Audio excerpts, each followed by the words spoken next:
Memo akwaba ene do Badwam TV Badwam health tips so mididi afia amankwa tamaklo na wotwe nkomo no ye mede Mr. ne dedi kan ya wutie ne a na wotwe mu nyina no ye nkomo ye hearing loss se wade tie no e wo fom e de ne de ba e hu nkomo ene edi a ye dru ene nso a ye behwe se bi wo meso a be de mehu signs and symptoms enti ye ne mameji my mafin or your audiologist ene edi nkomo na wotwe mu bapa memo akwa bebiem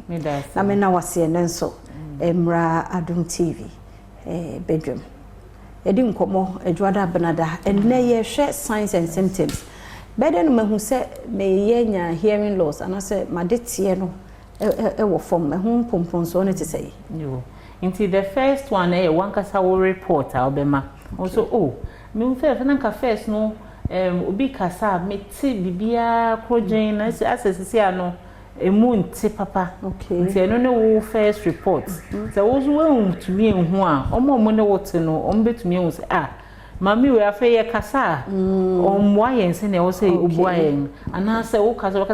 wo se sen sanka ne biom ohwo no mu nyina no ebia na waso no eba fom afa so du ho a ye nyina ye hwe TV no na onkwa de see volume na no wo fom ye mbie volume no kakra enu mu nyina no kire science a ebia chese waso no aba fom obi so okra wo ne di nkomo bi no na o ma answer foforo na se bia ade no wante but opeso o try show say wate but answer no man wo say ene eyin relate so oba mofra bia omo wo school ni ade abofra bi obi na onya ade ebia na so no onti asem no nti na onya ade no ni ana obi so obeka say oye stubborn abofra bo ha onti asem a wo kan no but obe prove ni ho say opese oye han to be for so oye stubborn ni ade say ba babies na mofra omo nyi a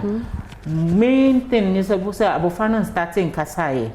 usually language na developed by the first 2 years 0 to 2 now we are picking a language obey nyina into obe started only be after 1.5 years most of started no kasa 1 be as onyi no na progressing or can 3 letters or can 4 letters as onyi no your milestones are your measure but e be do baby no say akola no started babbling no baba no on to aso into e be na problem bi wo sa abofra no friend na on te ne kasa ache nti eno mo ye niema ayetumi hu se problem bi wo ho ema nipa na mpanifo no so e hanti mpanifo de na so ne se de was o kasa wonte be no e affect ni mienu nyina na ba ko it depends ebu wo ho ana na so ba ko pe nti eno mo kwa de to de bia na nipa no nche den notice say or problem ye wo nko form we di adanse se o mo ka say aso ba ko pe na ye adwuma medical students na de kra asumba akoko nso no fo say ba kupe na eye adwuma but eto de bia most of the time ni mienu nyina eye affected wow enti ekoba ni say na ba ko nya adwuma ba ko ye adwuma no affected na say enti ebia me left ni tia emu da ho me right na dia emu na ho e be kan say bia localization a problem inti no se nipa no wugina ne left na o de ti asem no so o kasa o say bia ye fine so wugina ne right ebi o kasa keto a on te tisa no aye den kakra na fe wetumi pick it up inti no problem ye localization to me hu baby a sound na air free especially say what side na problem nyama bit say jebrukutu ni ade ne tumi ma eba na sa aso ba ko etumi ade ya na eye yafono mutumi eba na sa nti se akura ketwa sa no na